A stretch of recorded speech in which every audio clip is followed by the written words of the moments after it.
स्वागत छ तपाईहरुलाई चलचित्र एक्सप्लेनरमा। आज म जुन चलचित्रको व्याख्या गर्न गइरहेको छु त्यसको नाम Pirates of the Caribbean the Curse of the Black Pearl हो, जुन 2003 मा रिलिज भएको थियो। चलचित्रको सुरुमा हामी जहाजमा एउटी केटी देख्छौं। उनी समुद्री टापुहरूको गीत गाइरहेकी हुन्छिन्। एकजना मानिस त्यहाँ आउँछ र गीत गाउन रोक्छ किनभने त्यो गीतहरूले समुद्री टापुहरू आकर्षित हुन्छन्। यसैबीच गभर्नर र लेफ्टिनेन्ट पनि त्यहाँ आइपुग्छन्। गभर्नर त्यस बालिकाका पिता हुन् र बालिकाको नाम एलिजाबेथ हुन्छ। लेफ्टिनेन्टले एलिजाबेथलाई भन्छ कि यदि यहाँ केही समुद्री टापु यहाँ आउँछ भने हामी उसलाई समात्ने छौं अनि उसलाई नराम्रो सजाय दिनेछौं। हामी उसलाई मृत्युदण्ड दिनेछौं। तिम्रो गीतको कारण यहाँ कोही समुद्री टापु नआउन् र यदि ऊ यहाँ आयो भने म उसलाई छोड्नेवाला छैन। त्यही बेला गभर्नरले लेफ्टिनेन्टलाई भन्छन्, मेरी छोरी धेरै सानो छे, उनको अगाडि यस्तो कुरा नगर। यसपछि उनीहरू त्यहाँबाट निस्किन्छन् अनि एलिजाबेथ समुद्रमा हेरिरहेकी हुन्छे र उसले एउटा केटालाई काठको टुक्रामा बगेर आउँदै गरेको देख्छे। ऊ त्यसैमा सुतिरहेको थियो। एलिजाबेथले यो कुरा उनको जहाजको सदस्यहरूलाई बताउँछे। तिनीहरूले केटालाई जहाजमा ल्याउँछन्। ऊ लगभग एलिजाबेथको उमेरको थियो। जब तिनीहरूले अर्को छेउमा हेर्छन् त्यहाँ ठूलो जहाज जलिरहेको थियो। यसैबीच एलिजाबेथ केटाको छेउमा जान्छे र उसको अवस्था राम्रो थिएन। उसले अचानक उठेर आफ्नो नाम एलिजाबेथलाई भन्छ र बेहोस हुन्छ। त्यो केटाको घाँटीमा एउटा सुनको लकेट थियो जुन सुनको सिक्का जस्तो देखिन्थ्यो र त्यसमा समुद्री टापुको चिन्ह थियो। एलिजाबेथ लकेट फुकालेर लिन्छन् किनभने उनको बुबा र लेफ्टिनेन्टलाई थाहा नहोस् कि ऊ समुद्री टापु हो, अन्यथा तिनीहरूले उसलाई मार्नेछन्। अब धेरै वर्ष बित्छ र एलिजाबेथ अब ठूली भइसकेको हुन्छे। उसले त्यो केटाको घाँटीबाट निकालेको लकेट हेर्दै थिए। यसैबीच उनका बुबा एलिजाबेथ कहाँ आउँछन् र उनलाई लुगा दिन्छन् र भन्छन्, आज तिमीले यो लुगा लगाउनु पर्छ किनभने आज लेफ्टिनेन्टको प्रगतिको दिन हो। राजाले उनलाई उच्च पद दिएको छ। उसले एलिजाबेथलाई तयार भएर त्यहाँ आउन भन्छ। हामी उहाँको खुसीको लागि एक कार्यक्रमको व्यवस्था गर्दैछौँ किनभने गभर्नरले आफ्नी छोरी एलिजाबेथको विवाह लेफ्टिनेन्टसँग गर्न चाहन्छन्। उनीहरू बीच उमेरको अन्तर पनि धेरै छ। अब हामीले विललाई देख्छौं र ऊ अहिले लोहार बनेको छ। आज उनले गभर्नरका लागि केही हतियार पनि लिएर आएका छन्। एलिजाबेथ पनि आएर उसलाई भेट्छिन्, तर गभर्नरले आफ्नी छोरी गरिब मानिसलाई भेटेको मन पराउँदैनथे। त्यही भएर उसले आफ्नो छोरीलाई त्यहाँबाट लैजान्छन् र अर्को छेउमा हामी क्याप्टेन ज्याक स्प्यारोलाई समुद्रमा देख्छौं। उसले आफ्नो जहाज समुद्रमा रोक्छ। यो एक बन्दरगाह थियो। एकजना मानिसले उसलाई आफ्नो जहाज यहाँ पार्क गरे बापत चाँदीको सिक्का दिनुपर्छ भन्छ। उसले मानिसलाई 3 चाँदीको सिक्का दिन्छ र अब मलाई छोडिदेऊ भन्छन्। जब उनी अगाडि बढ्छन् त्यहाँको 2 गार्डले उनलाई रोक्छन्। क्याप्टेन ज्याक स्प्यारोले उनीहरूलाई भन्छ, मलाई जान दिनुहोस्, म यहाँ जहाज चोर्न आएको हुँ। गार्डहरूले विश्वास गर्दैनन् उसले के भनेको हो भनेर। अर्को छेउमा हामी समुद्रको किनारमा एलिजाबेथ र लेफ्टिनेन्ट देख्छौं। उनीहरू आपसमा कुरा गरिरहेका थिए। जब लेफ्टिनेन्टले अर्को तर्फ फर्केर कन्फेसन गर्छ कि उनी एलिजाबेथसँग विवाह गर्न चाहन्छन्, तब टाइट ड्रेसको कारण एलिजाबेथले राम्रोसँग सास फेर्न सक्दिनन् र उनी निसासिएको महसुस गर्छिन्। अचानक उनी बेहोस हुन्छिन् र समुद्रमा खस्छिन्। उनको घाँटीमा लकेट थियो र त्यसबाट अचानक केही छालहरू निस्कन्छन्। छालहरू समुद्र वरिपरि फैलिन्छ। ज्याकले एलिजाबेथलाई पानीमा खस्दै गरेको देख्छन् र ऊ तुरुन्तै पानीमा हाम फाल्छ र एलिजाबेथलाई बाहिर निकाल्छ। उनको घाँटीमा लकेट देखेर उसले एलिजाबेथलाई लकेटको बारेमा सोध्छ, तर त्यहाँ गभर्नर र लेफ्टिनेन्ट आउँछन्। एलिजाबेथलाई कभर गर्दा तिनीहरूले ज्याक स्प्यारो माथि आफ्नो तरवार देखाउँछन्। एलिजाबेथले उनीहरूलाई उसले मेरो जीवन बचाएको हो भनेर भन्छिन्। यसैबीच लेफ्टिनेन्टले ज्याक स्प्यारोको हातमा समुद्री डाकुको चिन्ह देख्छ र लेफ्टिनेन्टले उसलाई मार्ने निर्णय गर्छ, तर एलिजाबेथले उनलाई रोक्छिन्। तिनीहरूले उसलाई न्यूनतम सजाय दिन चाहेको निर्णय गर्छन्। यहाँ उसलाई कैद गर्नु थियो र तिनीहरूले उसलाई आफ्नो कैदी बनाउँछन्, तर तुरुन्तै ज्याकले आफूलाई मुक्त गर्छ र एलिजाबेथलाई समाउँछ। उसले आफ्नो तरवार उसको घाँटीमा राख्छ। बिस्तारै ऊ पछाडि जान्छ र त्यहाँबाट भाग्छ। ज्याक आफ्नो हत्कडी काट्न सक्ने ठाउँमा जान्छ र यो ठाउँ विलको थियो किनभने ऊ लोहार थियो। विल त्यहाँ आउँदा उसले ज्याकलाई देख्छ र ऊ रिसाउँछ र उसले आफ्नो तरवार निकाल्छ। यहाँनिर उनीहरू बीच तरवारको लडाई सुरु हुन्छ र दुवैले तरवार चलाएर एकअर्कालाई मार्न खोजिरहेका हुन्छन्। अब ज्याकले तरवारले विललाई मार्न लागेको हुन्छ र त्यसपछि ज्याकले आफ्नो तरवारले प्रतिरोध गरेर आफूलाई बचाउँछ। चाँडै त्यहाँ केही सिपाहीहरू आउँछन् र तिनीहरूले ज्याकलाई समात्छन् र उनलाई जेलमा थुन्छन्। अर्को सिनमा हामी देख्छौँ जब एलिजाबेथ समुद्रमा खसेको हुन्छे तब उनको लकेटबाट धेरै छालहरू निस्केको थियो र ती छालहरू धेरै टाढा टाढा अन्य जहाजहरूमा ठोकिन गएको थियो। अब ठुलो समुद्री डाकुहरूको जहाज तिनीहरू कहाँ आउँदै हुन्छ। तिनीहरू एलिजाबेथ भएको छेउमा आउँदै थिए। हेर्दा हेर्दै ती खतरनाक समुद्री डाकुहरू एलिजाबेथको कोठा बाहिर आउँछन्।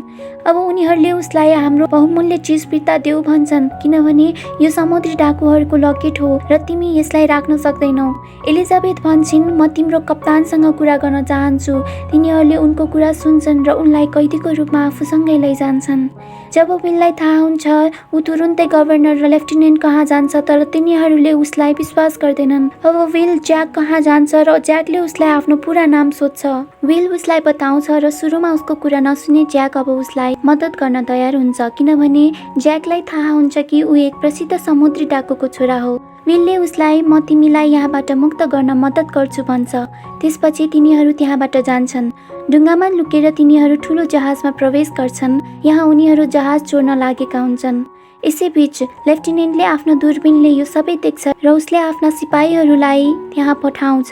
उनीहरू डराएका थिएनन् किनभने उनीहरूले पहिले नै योजना बनाएका थिए। उनीहरूको जहाजसँग अर्को जहाज थियो र बीचमा डोरी थियो। डोरीको सहाराले उनीहरू अर्को जहाजमा जान्छन् र त्यहाँबाट जहाज लिएर भाग्छन्। तर त्यहाँ उभिएका मानिसहरूले भने केही गर्न सक्दैनन्। जहाजमा चढेर तिनीहरू एउटा ठुलो टापुमा जान्छन्। त्यहाँ ज्याकले आफ्नो साथीलाई भेट्छ र उसले उसलाई भन्छ कि हामी एक ठुलो जहाज कब्जा गर्नेवाला छौँ। तर यो भन्दा पहिले हामी जहाजको मालिकलाई भेट्नेछौँ र त्यसपछि हामी जहाज चोरी गर्नेछौँ। ज्याकले त्यही जहाजको बारेमा कुरा गरिरहेको थियो जसमा एलिजाबेथ पनि थिइन् र ठुला समुद्री डाकुहरू पनि त्यहाँ थिए। उनले जहाजको बदलामा लोहार पनि दिन सक्ने बताउँछ। यसको मतलब उसले विलको गलत प्रयोग गर्न चाहन्छ।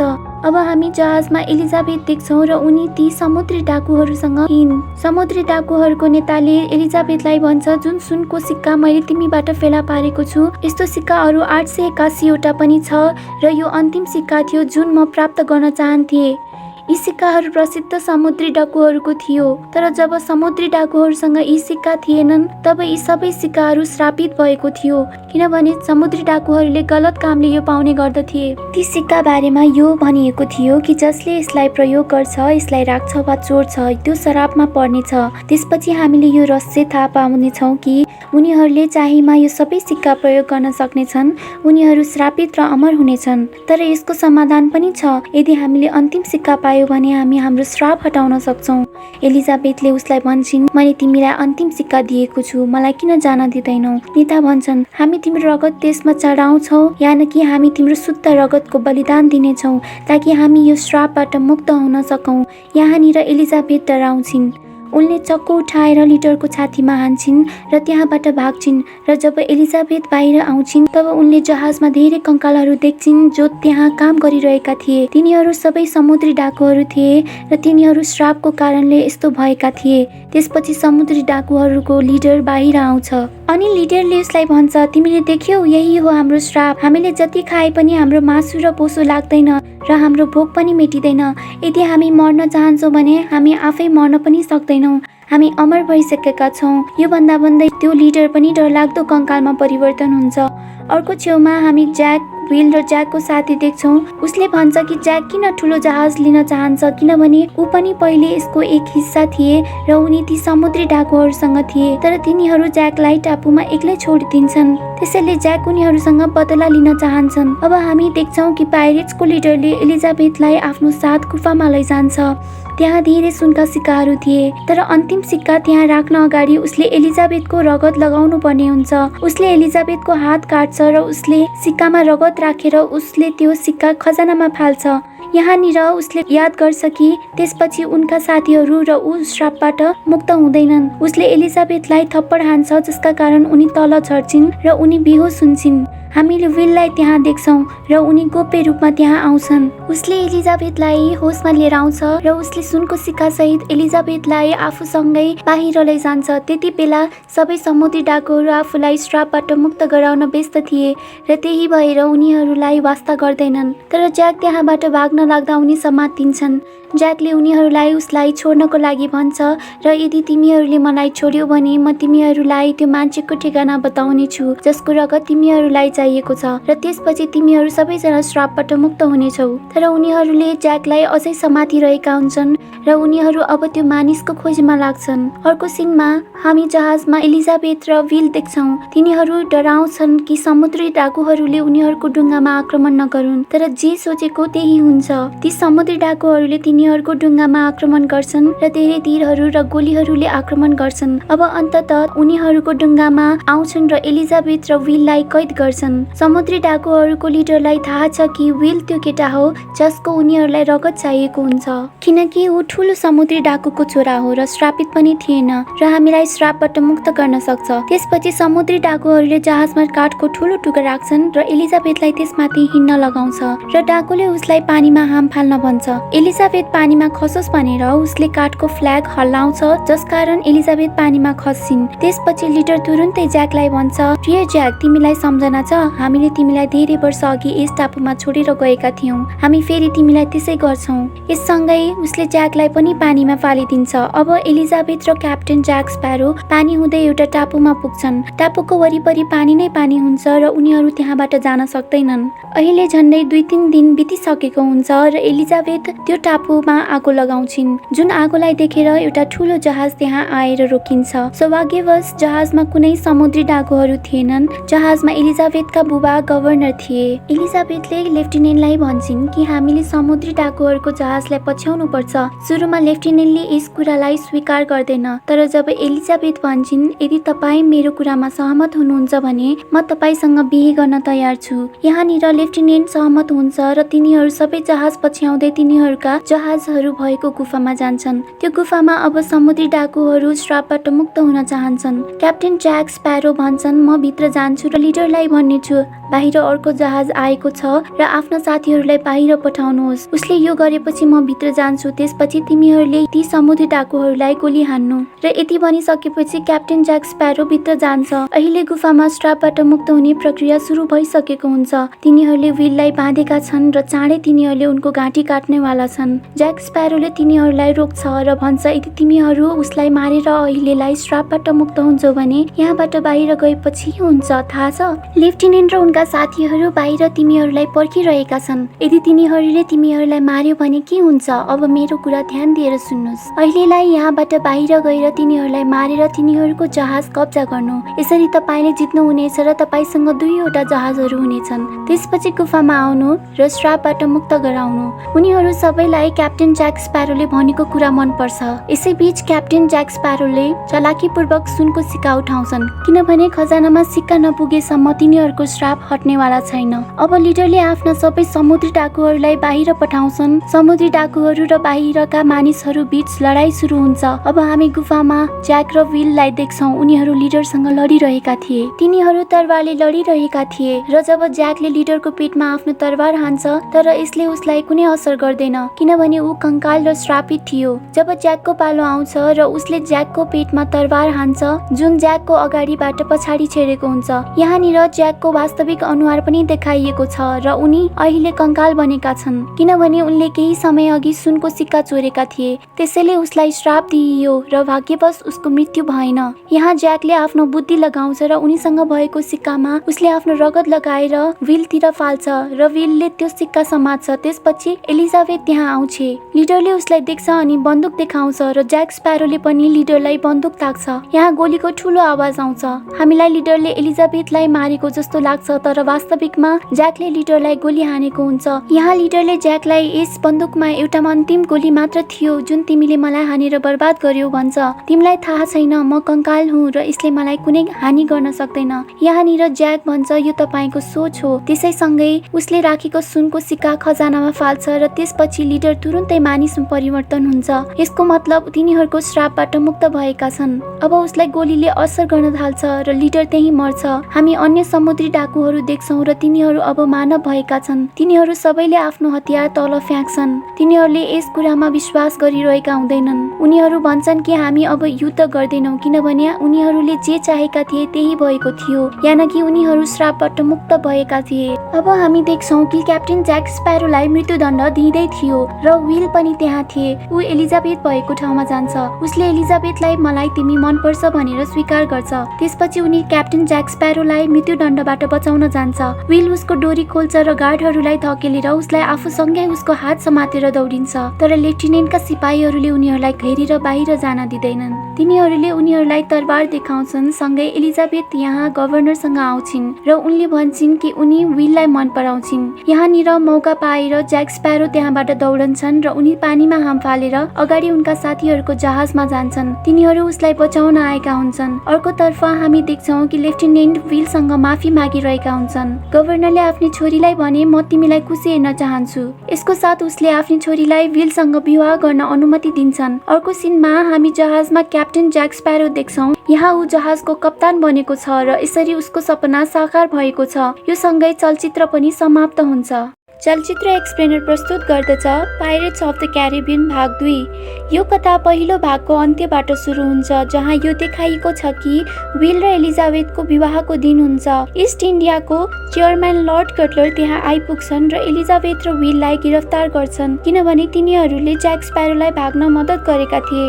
साथै उनीसँग जेम्सलाई पक्राउ गर्ने वारेन्ट पनि थियो किनभने उसले आफ्नो काम राम्रोसँग गरेको थिएन।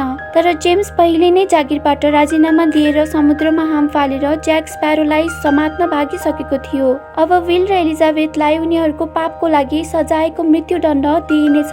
तर कटलरले भोलिपल्ट उनीहरूसँग सम्झौता गर्छ।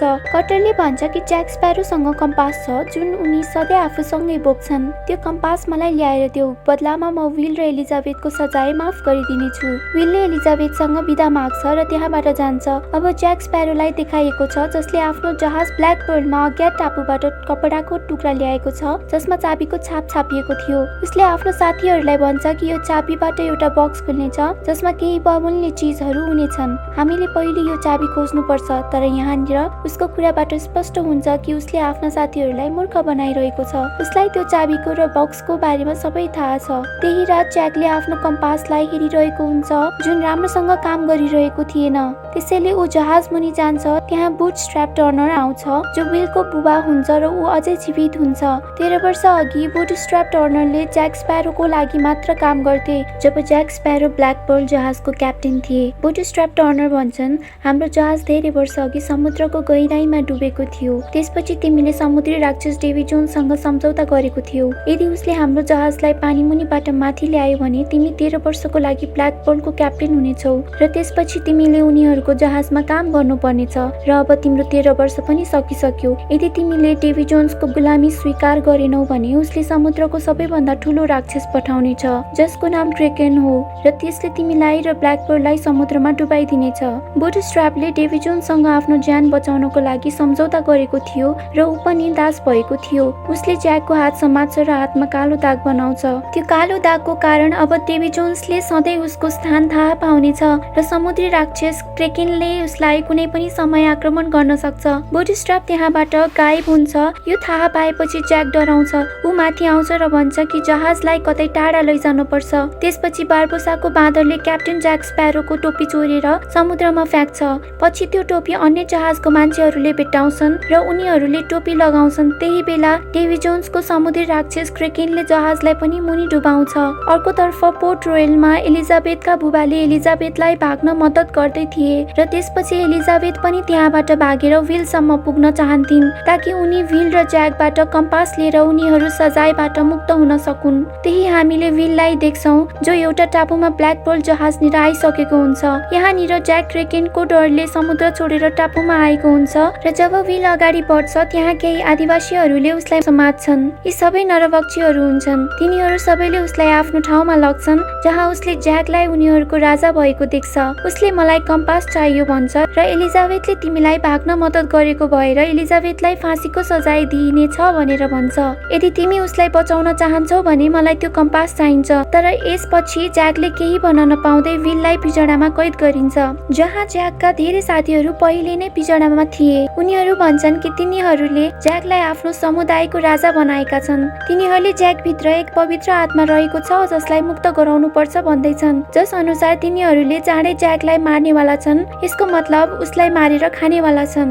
आदिवासीहरू ज्याकलाई मार्ने तयारी गर्दै हुन्छन् र त्यतिकैमा एक आदिवासी आएर भन्छ कि पिंजडामा बन्द भएका सबै भाग्न खोजिरहेका छन्। अब आदिवासीहरू उनीहरूलाई समात्न त्यहाँबाट बाहिर निस्कन्छन्। ज्याक पनि दौडन्छ अनि भाग्छ। यहाँ सबैजना कुनै न कुनै तरिका लगाएर त्यो ब्ल्याक पर्ल जहाजमा पुग्छ र त्यो टापुबाट भाग्छन्। ज्याकले उसलाई भन्छ कि कटलरलाई मेरो कम्पास चाहिएको हुँदैन, उसलाई खजाना चाहिएको छ। तर त्यो भन्दा पहिले हामीले यसको चाबी खोज्नु पर्छ। त्यसको लागि हामी टियाडेलमा भएको ठाउँमा जानुपर्छ। यहाँ तिनीहरू सबै टियाडेलमा बस्ने ठाउँमा जान्छन्। उनी एक जादुगर हुन्छन् र उनले ज्याकसँग भएको कम्पास नि आफैले बनाएकी थिइन्। यो यस्तो खास कम्पास हुन्छ कि कुनै व्यक्तिले मनमा जे चाहेको हुन्छ कम्पासले त्यो चिजको दिशा बताउने गर्छ। तर सायद ज्याकलाई त्यो चाबी खोज्ने त्यति चाहना नभएको कारणले होला कम्पासले उसलाई त्यो चाबीको दिशा बताइरहेको थिएन। टियाडेलमा भन्छन् कि तिमीलाई चाहिने चाबी एकदमै खास सन्दुकको चाबी हो जसमा डेभी जोन्सको मुटु राखिएको छ। डेभी जोन्स समुद्रको पहिलो मानव हो। त्यो चाबी डेभी जोन्ससँग मात्र छ। साथै उनले ज्याकलाई एउटा जार दिन्छन् र भन्छन् कि डेभी जोन्सले जमिनमा पाइला राख्न सक्दैन। जबसम्म त्यो जमिन तिमी आफ्नो साथमा राख्छौ तबसम्म तिमी सुरक्षित रहन्छौ। उनले डचम्यान जहाजको लोकेसन पनि दिन्छन् जहाँ डेभी जोन्स हुन्छ। उनीहरू आफ्नो ब्ल्याक पर्ल जहाजमा त्यही ठाउँमा पुग्छन्। पहिलो नजरमा विलले जहाज भाँचिएको जस्तो देख्छ। विलले भन्छ कि म त्यो जहाजमा गएर जसरी भए नि चाबी खोज्छु। ज्याक स्प्यारोले भन्छ यदि तिमी समातियौ भने मैले तिम्रो ऋण तिर्न पठाएको हो भन। विल अब त्यहाँ पुग्छ। डेभी जोन्स अब वास्तविक जहाजमा पानी मुनिबाट आफ्नो जहाजबाट माथि आउँछ। अब विलको अगाडि डेभी जोन्स आउँछ जो एउटा अनौठो प्राणी थियो जसले मानिस जस्तै कुरा गर्न सक्थ्यो। विलले उसलाई ज्याकले तिम्रो ऋण तिर्न पठाएको हो भन्छ। ज्याकले आफ्नो टेलिस्कोप निकाल्छ र डेभी जोन्सलाई हेर्छ। त्यही समयमा डेभी जोन्सले नि ज्याकलाई हेर्छ र अर्को क्षणमा डेभी जोन्स त्यो ब्ल्याक पर्ल जहाजमा टेलिपोर्ट भएर आउँछ। डेभी जोन्सले ज्याक स्प्यारोलाई भन्छ बाचाको अनुसार अब तिमीले मेरो लागि काम गर्नुपर्छ।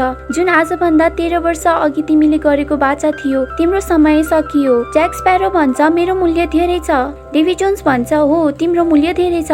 तिम्रो मूल्य 100 जना मानिसहरूको बराबर छ जस अनुसार तिमीले मलाई विल पहिले नै दिइसक्यौ। अब थप 49 देऊ र त्यसपछि तिमी स्वतन्त्र हुनेछौ। ज्याक स्प्यारोले भन्छ हुन्छ म यसको लागि तयार छु। अब डेभी जोन्सले ज्याकको हात समातेर त्यो कालो दागहरू हटाइदिन्छ जसद्वारा क्रेकेनले उसलाई कुनै पनि समयमा भेट्टाउन सक्थ्यो। डेभी जोन्सले भन्छ अब तिमीसँग 3 दिन छ। यी 3 दिनमा तिमीले मलाई थप 49 जना भन्दा बढी मान्छे दिनुपर्छ। यसपछि ज्याक आफ्ना साथीहरूसँग एउटा टापुमा जान्छ। यहाँ उसले मानिसहरूलाई मूर्ख बनाएर डेभी जोन्सकोमा लैजान खोज्छ तर ऊ यहाँ असफल हुन्छ। उसले मात्र 4 जना पाउँछ। यहाँ जेम्स पनि हुन्छ जो विशेष रूपमा ज्याकलाई समात्न आएका थिए। जब उसले ज्याकलाई देख्छ उसलाई बन्दुक ताक्छ तर ज्याक स्प्यारोको साथीहरूले उसलाई बचाउँछन्। यहाँ ज्याक स्प्यारो आफ्नो जहाजमा जाँदै हुन्छ। पछाडिबाट एलिजाबेथ आउँछिन्। उनी यहाँ नयाँ पहिचान लिएर बसिरहेकी थिइन्। उनी भन्छन् विल तिमीलाई खोज्न यहाँ आएको थियो। ऊ अहिले कहाँ छ? ज्याक भन्छन् कि उनी डेभी जोन्सको डचम्यान जहाजमा छ। यदि तिमी उसलाई बचाउन चाहन्छौ भने तिमीले त्यो जहाज खोज्नुपर्छ जसमा डेभी जोन्सको मुटु छ। त्यसपछि उसले आफ्नो बुद्धि प्रयोग गरेर आफ्नो कम्पास निकाल्छ जसबाट उनीहरूले त्यो चिज भेट्टाउन सक्छन् जुन उनीहरूका लागि सबैभन्दा प्यारो छ। उसले एलिजाबेथलाई कम्पास दिन्छ किनभने एलिजाबेथको लागि सबैभन्दा प्यारो विल छ र उसलाई फेला पार्न सुरुमा उसले डेड म्यान चेस्टलाई खोज्नुपर्छ जसमा डेभी जोन्सको मुटु हुन्छ। जब ज्याकले उसको हातमा कम्पास राख्छ कम्पासले तुरुन्तै सही दिशा देखाउन थाल्छ। अब एलिजाबेथ ज्याक जेम्स र ज्याकको साथीहरू सबै अगाडिको यात्रामा बढ्दछन्। यहाँ डेभी जोन्सको जहाजमा अचानक विलले आफ्नो बुबालाई भेट्छ। उनी पनि डेभी जोन्सको दास हुन्छन्। विल भन्छ कि ऊ यहाँ चेस्टको चाबी लिन आएको हो जसमा डेभी जोन्सको मुटु रहेको छ।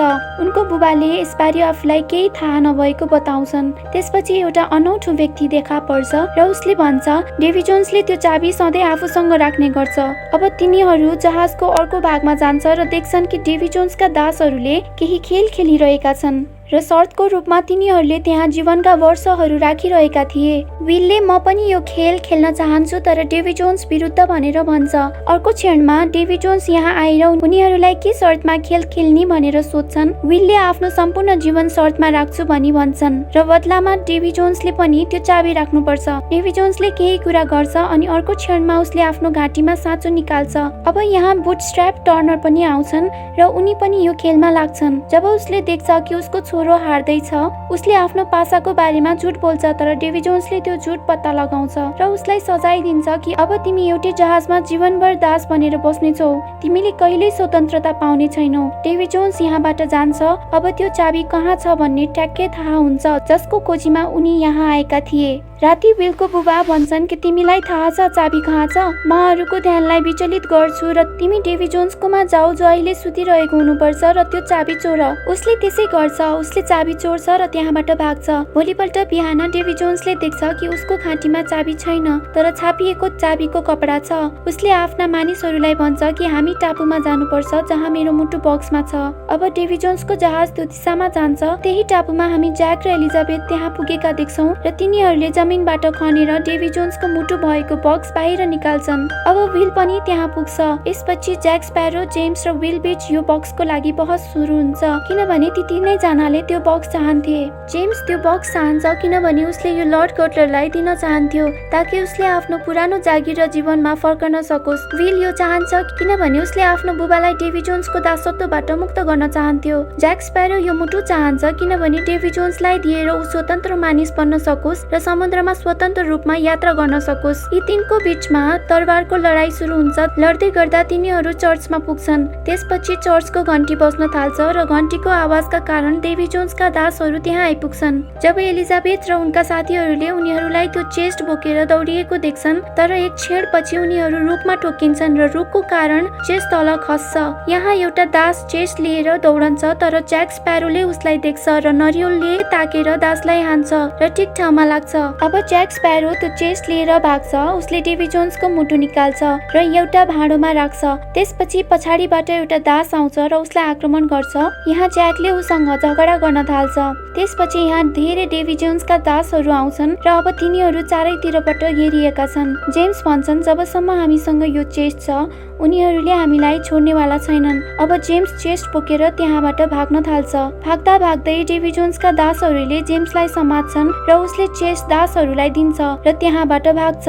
दासहरूले चेस्ट पाएको भएर उनीहरू त्यो चेस्ट लिएर त्यहाँबाट जान्छन्। अब ज्याक, विल र ज्याकका सबै साथीहरू ब्ल्याक पोलमा चढ्छन्। त्यही बेला डेभी जोन्सको जहाज समुद्र मुनिबाट माथि आउँछ र आक्रमण गर्छ तर ब्ल्याक पोल जहाज पृथ्वीको सबैभन्दा छिटो जहाज भएकोले उसले डचम्यान जहाजलाई धेरै पछाडि पारेर त्यहाँबाट अगाडि जान्छ। विल भन्छन् यदि हामी तिनीहरूलाई पछाडि पार्न सक्छौं भने हामी तिनीहरूसँग लड्न पनि सक्छौं। ज्याक भन्छ कि हामीसँग यो जार छ जसमा डेभी जोन्सको मुटु छ। हामी तिनीहरूसँग लड्नुको सट्टा सम्झौता पनि गर्न सक्छौं। त्यतिकैमा तिनीहरूको जहाज केही चीजमा ठोकिन्छ र जार फुट्छ। ज्याक स्प्यारोले त्यो जारमा मुटु गायब भएको देख्छ। विल भन्छ कि क्रेकेनले हामीलाई आक्रमण गरेको छ जो समुद्रको सबैभन्दा ठूलो राक्षस हो। डेभी जोन्सले उसलाई हामीलाई मार्न पठाएको छ। अब क्रेकेनले उनीहरूको जहाजमाथि आक्रमण गर्न थाल्छ। यहाँ ज्याक एउटा डुङ्गा लिएर भाग्छ। अब जहाजमा रहेका सबैजनाले जालभित्र धेरै रक्सी र बारुद जम्मा गर्छन् ताकि तिनीहरूले विस्फोट गराउन सकुन् तर क्रेकेनले उनीहरूलाई लगातार आक्रमण गरिरहेको हुन्छ। ऊ ब्ल्याक पोल जहाजलाई डुबाउँदै हुन्छ। ज्याक त्यो देखेर जहाजमा फर्कन्छ र उसले जारमा गोली हान्छ जुन भित्र बारुद हुन्छ। अब क्रेकेन पुरै घाइते हुन्छ र पछि ज्याकले सबैलाई जहाजबाट बाहिर निस्कन सल्लाह दिन्छ किनभने उसलाई थाहा थियो कि क्रेकेनले उनीहरूलाई फेरि आक्रमण गर्नेछ।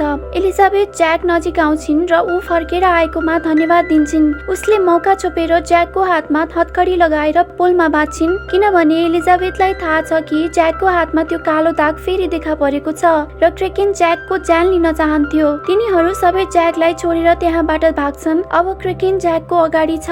ज्याक बरु भागेर जानुभन्दा आफ्नो तरबार निकालेर क्रेकेनको मुखमा पसाउँछ। क्रेकेनले यहाँ ब्ल्याक पोल जहाज समुद्रमा डुबाउँछ। डेभी जोन्स यो सबै टाढाबाट हेर्दै थियो। त्यसपछि उसले चेस्ट खोल्छ जहाँ उसको मुटु थियो तर त्यो खाली हुन्छ। त्यो देखेर ऊ क्रोध र पीडाले कराउँछ। अर्कोतर्फ जेम्स लर्ड कटलर कहाँ डेभी जोन्सको मुटु दिन आएको हुन्छ र भन्छ कि अब तपाईले उसलाई नियन्त्रण गर्न सक्नुहुन्छ। तपाईले डेभी जोन्सलाई जे गर्न चाहनुहुन्छ उसले त्यसै गर्नेछ।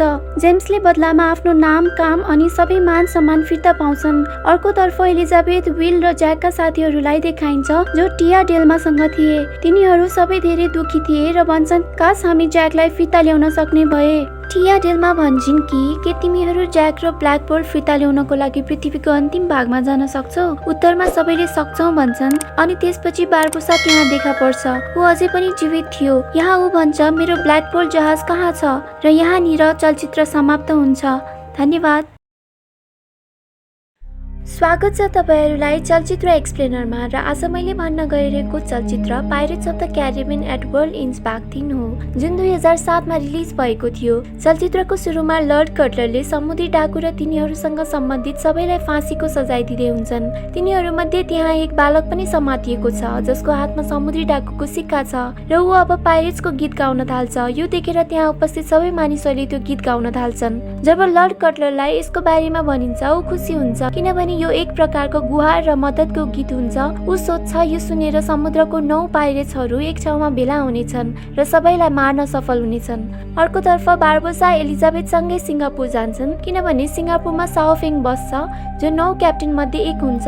फेङसँग यस्तो नक्सा हुन्छ जसको मद्दतले त्यो ठाउँमा पुग्न सकिन्थ्यो जहाँ ज्याक स्प्यारो जीवन र मरणको भुमरीमा अल्झिरहेको थियो र उनीहरूलाई फेङले मात्र मद्दत गर्न सक्थ्यो। साथै ज्याकलाई फिर्ता ल्याउन पनि एकदम जरुरी थियो किनभने ज्याक पनि त्यो 9 पाइरेट्स मध्ये एक हुन्छ र उसको बिना मिटिङ एकदम असम्भव जस्तै हुन्छ। यसै क्रममा बारबोसा भन्छ कि मद्दतको लागि गीत गाइसकिएको छ। यदि हामीलाई त्यो पाइरेट्सहरू बचाउनु छ भने हामीलाई जति सक्दो चाँडो मिटिङ गर्नुपर्छ। यहाँ अचानक इस्ट इन्डियाको लर्ड कटलरले हमला गर्छ र जताततै आतंक मचिन थाल्छ। यसैबीच साओ फेङले विललाई समात्छ र भन्छ जुन दिन तिमी यहाँ आएको थियौ त्यही दिन इस्ट इन्डिया कम्पनी पनि यहाँ आएको थियो। तिमीले बारबोसालाई धोका दियौ तर विल भन्छ कि उसैले नै इस्ट इन्डिया र लर्ड कटलरलाई यसको बारेमा भनेको थियो। विल भन्छ उसलाई जसरी भए पनि आफ्नो बुवालाई बचाउनु छ र त्यसको लागि उसलाई ब्ल्याक पर्ल जहाजको जरुरत छ। यदि तिमी फ्युचरमा लर्ड कटलरसँग कुनै डिल गर्न चाहन्छौ भने तिमीले मैले भनेको मान्नुपर्छ। त्यसपछि विल एलिजाबेथ र बारबोसा भएको ठाउँमा जान्छ। उसले भन्छ कि साओ फेङले उसलाई त्यो नक्सा र ब्ल्याक पर्ल जहाज दिएको छ। त्यसपछि उनीहरू त्यो जहाजमा दुनियाँको अर्को कुनाको यात्रामा अगाडि बढ्छन्। जाँदै जाँदै उनीहरूले बाटो बिर्सन्छन् र एउटा ठुलो झरनानिर पुग्छन्। उनीहरूको जहाज त्यो झरनाबाट तल झर्छ। अब सिन परिवर्तन हुन्छ र ज्याकलाई ब्ल्याक पर्ल जहाजमा देखिन्छ जुन एउटा मरुभूमि हुन्छ। त्यसपछि ज्याक जहाजबाट तल आउँछ र त्यहाँ उसले एउटा सेतो ढुङ्गा भेट्टाउँछ। उसले त्यो सेतो ढुङ्गा फाल्छ तर त्यो ढुङ्गा नभएर एउटा गङ्गेटा हुन्छ। अब त्यहाँ अरू धेरै गङ्गेटाहरू देखा पर्छ र तिनीहरूले त्यो ब्ल्याक पर्ल जहाजलाई धकेलेर समुद्रतर्फ लैजान्छन्। त्यही समुद्रको छेउमा बारबोसा एलिजाबेथ विल र टिया डेल्मालाई देखाइन्छ। उनीहरू सबैजना ज्याकलाई लिन यहाँ आएका हुन्छन्। यहाँ ज्याक एलिजाबेथसँग रिसाएका हुन्छन् किनभने यदि एलिजाबेथले उसको हातमा हतकडी नबाँधिएको भए क्रेकेनले उसलाई खाने थिएन। अब उनीहरू ब्ल्याक पर्ल जहाजमा फिर्ता जानको लागि अगाडि बढ्छन्। जाँदै गर्दा उनीहरूले पानीमुनि धेरै आत्माहरू देख्छन् जो अन्त कतै जाँदै हुन्छन्। टिया डेल्मा भन्छन् समुद्रमा जसको मृत्यु हुन्छ उनीहरूलाई समुद्र हुँदै अर्को संसारमा जानुपर्छ। समुद्रको देवी क्यालिप्सोले डेभीलाई आत्माहरूलाई अर्को संसारमा पुग्नको लागि जिम्मेवारी दिएका थिए र बदलामा उसले आफ्नो प्रेमीलाई 10 वर्षपछि किनारमा भेट्न सक्नेछन्। तर एकपटक उनको प्रेमी नआएपछि डेभीले आफ्नो कर्तव्यलाई बेवास्ता गरेको हुनाले उनलाई समुद्री प्राणीमा परिणत गरेका थिए। यहाँ उनीहरूले धेरै साना साना ढुङ्गाहरू देख्छन्। त्यहाँ एउटा ढुङ्गामा एलिजाबेथको बुवा पनि हुन्छन्। उसले एलिजाबेथलाई भन्छ कि तिम्रो बुबाको धेरै अगाडि मृत्यु भइसक्यो र लर्ड कटलरले उसको हत्या गरेको थियो। एलिजाबेथ यो कुरा सुनेर एकदम दुखी हुन्छ। भोलि बिहान हुन्छ र उनीहरूलाई यहाँबाट कता जाने भनेर अझैसम्म थाहा हुँदैन। यहाँ ज्याकले त्यो नक्सालाई एकदम ध्यान दिएर हेर्छ र देख्छ कि अप इज डाउन। अब उसले बुझ्छ कि हामीले त्यो जहाजलाई उल्टो पार्नुपर्छ र हामी यो दुनियाँबाट आफ्नो दुनियाँमा पुग्न सक्छौँ। अब उनीहरू सबैजना मिलेर त्यो जहाजलाई उल्टो बनाउँछन् र त्यो जहाज पल्टेर केही बेरमा समुद्रबाट बाहिर आउँछ। अब उनीहरू आफ्नो असली दुनियाँमा आइपुग्छन्। अब उनीहरू नजिकैको टापुमा जान्छन् जहाँ क्रेकेनको मरेको शरीर हुन्छ। वास्तवमा त्यो क्रेकेनलाई लर्ड कटलरले डेभी जोन्सको मद्दतले मारेको हुन्छ किनभने डेभीको मुटु लर्ड कटलरसँग थियो र कटलरले भनेको कुरा सबै डेभीले मान्नुपर्ने थियो। उनीहरू त्यो टापुमा केही मान्छेको लासहरू पनि देख्छन्। त्यो लासहरू फेङको मान्छेहरूको हुन्छ।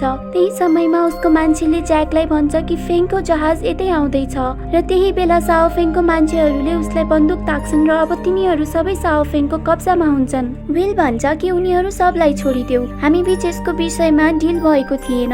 यो कुरा सुनेर सबैले थाहा पाउँछन् कि विलले सबैलाई धोका दिएको रहेछ। विलले भन्छ कि उसले आफ्नो बुवालाई बचाउनको लागि यो सब गरेको थियो। तर यहाँ साओ फेङ विलको कुरालाई मान्दैन किनभने उसले पहिला नै लर्ड कटलरसँग डिल गरेको थियो। अब साओ फेङले ज्याकलाई तिमीलाई एकजना पुरानो साथी भेट्न आएको छ भन्छ र उसलाई लर्ड कटलरको जहाज देखाउँछ। त्यसपछि ज्याकलाई लर्ड कटलर भएको ठाउँमा लगिन्छ। वास्तवमा ज्याकले कटलरलाई पहिलादेखि नै चिन्थे र कटलरले उसलाई भन्छ कि डेभीलाई तिमी अझै जिउँदैछौ भनेर थाहा छैन। जब उसलाई थाहा हुन्छ तिमीलाई जिउँदै छोड्नेवाला छैन। यदि तिमी चाहन्छौ भने हामी एउटा डिल गरौँ। तिमीले मलाई समुद्रको 9 जना लुटेराहरूको नाम र उनीहरू कहाँ मिटिङ गर्नेवाला छन् र त्यो 9 वटा सिक्काको बारेमा भन्छ। वास्तवमा ती 9 लुटेराहरूसँग 9 वटा खास किसिमको सिक्का हुन्छ र अब उनीहरू मिलेर केही ठूलो योजना बनाउनेवाला थिए। यहाँ ब्ल्याकपोल जहाजमा देखाइन्छ साओफेङले लर्ड कटलरको मान्छेसँग आफूले बाचा गरेको जुन अब ब्ल्याकपोल जहाज अब मेरो हुन्छ भन्दै थिए। त्यसको जवाब दिँदै कटलरको मान्छेले तिमीले कसरी सोच्न सक्यौ कि ब्ल्याकपोल जहाज हामी तिमीलाई दिन्छौ जुन जहाजले डचम्यान जहाजलाई हराउन सक्छ भन्छ। यसपछि त्यो मान्छे त्यहाँबाट जान्छ। त्यस्तैमा बार्बोसा भन्छ कि इस्ट इन्डिया कम्पनीले आफूले गरेको बाचा कहिले पूरा गर्दैन। अब तिमी हाम्रो साथ देऊ। साओफेङ भन्छ अब हामी उनीहरूलाई केही पनि गर्न सक्दैनौ किनभने उनीहरूसँग अब डचम्यान जहाज र ब्ल्याकपोल जहाज छ।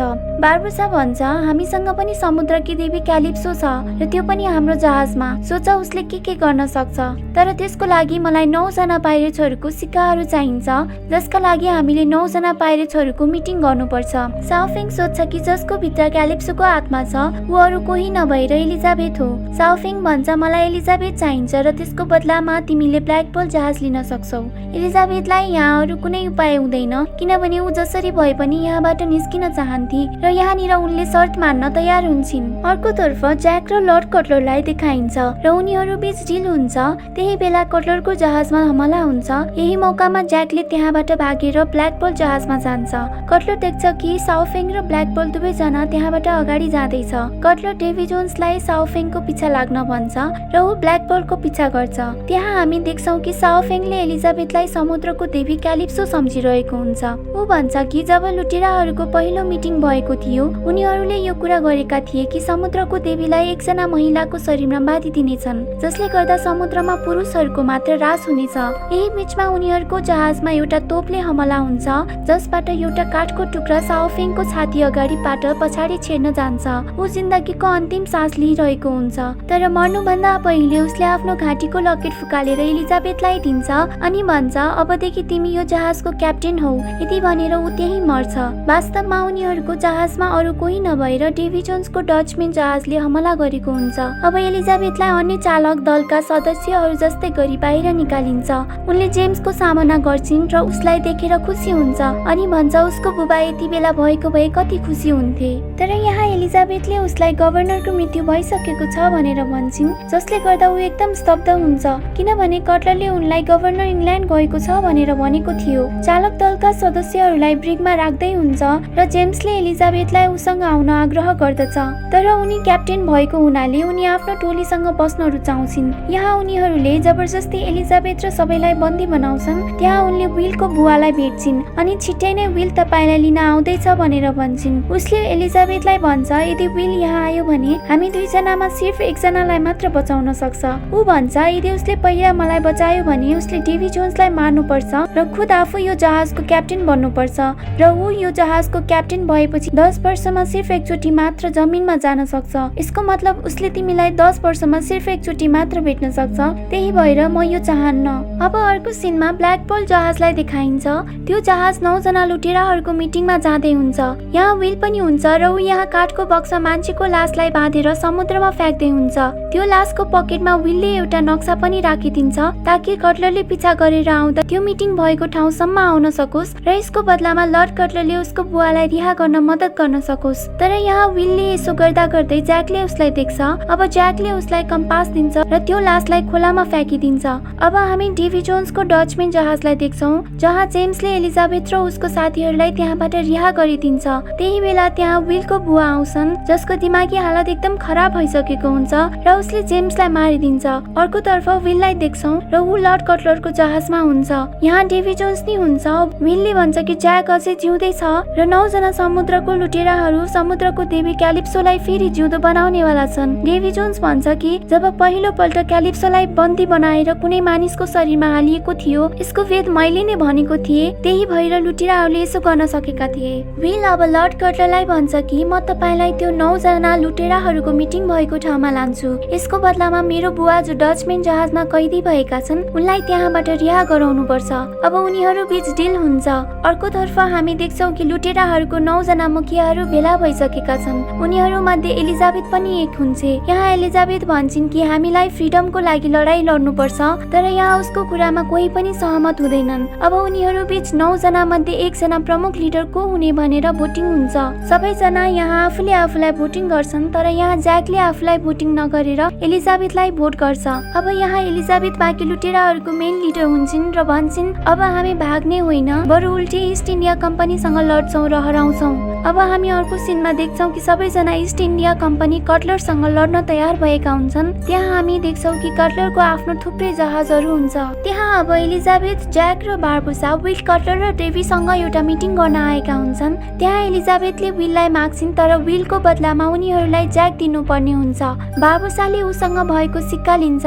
अब उनीहरू सबैजना आफ्नो आफ्नो जहाजमा आउँछन्। अब ब्ल्याक पर्ल जहाजलाई देखाइन्छ र त्यहाँ टिया डेल्मालाई बन्दी बनाएर राखिएको हुन्छ, किनभने ऊ भित्र समुद्री देवी क्यालिप्सोको बास थियो। यसै कारणले उसले बारबोसालाई जिउँदो बनाएकी थिइन् र जबसम्म 9 जना लिडरहरूलाई जम्मा गरेर उनीहरूको त्यो 9 वटा सिक्कालाई एक ठाउँमा जम्मा गरिने थिएन, तबसम्म उसलाई फ्री गर्न सकिने थिएन। उनीहरू अब सबैजना आफ्नो आफ्नो सिक्कालाई एउटा भाँडामा राख्छन् र त्यो भाँडामा आगो लाग्छ।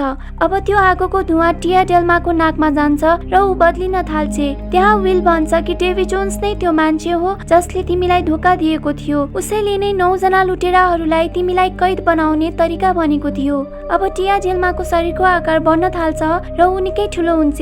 यहाँ सबैजना आफ्नो घुँडा टेक्छन् र उनीसँग माफी माग्छन्। केही बेरमा क्यालिप्सोको शरीर एकदमै धेरै गङ्गेटाहरूमा परिवर्तन हुन्छ र समुद्रमा जान्छ, तर ऊ आफ्नो दुश्मनहरूलाई हमला गर्दिनन्। यहाँ बारबोसा र बाँकी पाइरेट्सहरू निकै निराश हुन्छन् र भन्दै हुन्छन् कि अब उनीहरू इस्ट इन्डिया कम्पनीको सामना गर्न सक्दैनन्, किनभने उनीहरूको प्रतिस्पर्धीसँग धेरै मात्रामा जहाजहरू थिए। तर यहाँ एलिजाबेथ आफ्नो बुवाको बदला लिन चाहन्थे र भन्छन् हामी जसरी भए पनि हाम्रो आजादीको लागि लड्नुपर्छ। यहाँ उसको कुरा सुनेर सबैजना युद्ध लड्नको लागि तयार हुन्छन्। अबको केही समयमा त्यहाँ पानीमा एउटा भुमरी आउँछ। यहाँ थाहा हुन्छ कि यो सबै क्यालिप्सोले गर्दै थिइन् र केही पलमा त्यहाँ 2 वटा जहाज आइपुग्छ, एउटा ब्ल्याक पर्ल र अर्को डचम्यान जहाज। अब उनीहरू बीच लडाई हुन्छ। त्यहाँ ज्याक डचम्यान जहाजमा कैद भएको हुन्छ र अब ऊ फ्री हुन्छ। अब उसको हातमा त्यो सन्दुक हुन्छ जहाँ डेभी जोन्सको मुटु हुन्छ। डेभी जोन्स उसलाई देख्छ र रोक्न कोसिस गर्छ र यसैबीच उनीहरू 2 जना बीच खतरनाक लडाई सुरु हुन्छ। यहाँ हामी अर्को साइडमा देख्छौं कि एलिजाबेथ र विल मिलेर आफ्नो दुश्मनसँग फाइट गरिरहेका हुन्छन्। त्यहाँ लड्दा लड्दै विलले एलिजाबेथलाई बिहेको प्रस्ताव राख्छ र एलिजाबेथले हुन्छ भन्छन्। लड्दा लड्दै बारबोसाले उनीहरूको बिहे पनि गरिदिन्छ। यहाँ अझै पनि ज्याक र डेभी एक आपसमा त्यो बक्सको लागि लडिरहेका हुन्छन् जसमा डेभी जोन्सको मुटु हुन्छ। अब हामी देख्छौं कि डेभी जोन्ससँग त्यो बक्सको चाबी हुन्छ जुन उसले खोसेको थियो। ज्याक उसको त्यो चाबी भएको टेन्टिकल काटिदिन्छ। अब त्यो चाबी तल खस्छ र जब डेभी ज्याकसँग त्यो बक्स खोस्न कोसिस गर्छ, ज्याक त्यहाँ झुन्डिन पुग्छ र ज्याक त्यो बक्सलाई पनि तल झार्न सफल हुन्छ। विल अब त्यो जहाजमा आइपुग्छ र उसले त्यो बक्स उठाउँछ।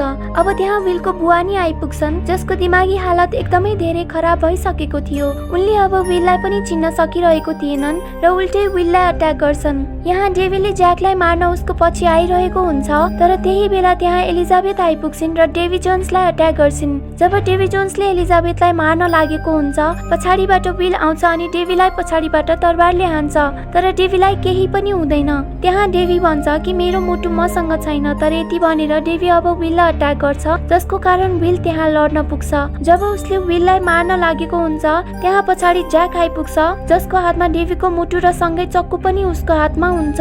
ज्याक उसलाई मारेर डचम्यान जहाजको क्याप्टेन हुन चाहन्थ्यो, तर ज्याकले यो गर्नुभन्दा अगाडि डेभी जोन्सले विललाई तरबारले हानिदिन्छ। अब ज्याकसँग कुनै उपाय हुँदैन। उसले त्यो चक्कुले डेभीको मुटुमा घोपिदिन्छ, जसले गर्दा डेभी जोन्सको त्यही मृत्यु हुन्छ। यो भएपछि त्यहाँ जहाजमा जति दासहरू हुन्छन् सबैजना विलको अगाडि आउँछन्। उसको बुवाको हातमा चक्कु हुन्छ र ऊ भन्छ तिमी यो जहाजको क्याप्टेन हुनै पर्छ।